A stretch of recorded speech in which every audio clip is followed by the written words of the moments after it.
Israel और Hamas की जंग में पूरा मिडिल ईस्ट आग की तरह जल रहा है और इसकी तपिश दूसरे देशों को भी जला रही है। 7 अक्टूबर 2023 के बाद से लाल सागर में यमन का हूती लगातार इजरायल और अन्य पश्चिमी देशों के जहाजों पर हमले कर रहा है। लाल सागर में हूती विद्रोही इजरायल समर्थित देश के व्यापारिक जहाजों पर लगातार हमलावर है। हूतियों ने लाल सागर में ऐसा बवंडर मचाया है जिससे इंटरनेशनल शिपिंग रूट काफी प्रभावित हुआ है।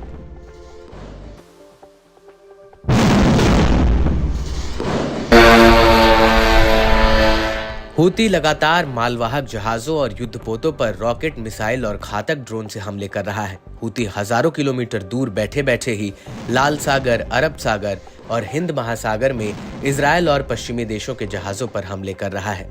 और इसी कड़ी में हूतियों ने लाल सागर में और अदन की खाड़ी में 2 जहाजों को अपना निशाना बनाया। इस बात की पुष्टि खुद यमन आर्म्ड फोर्स के प्रवक्ता जनरल यहया सारी ने की है।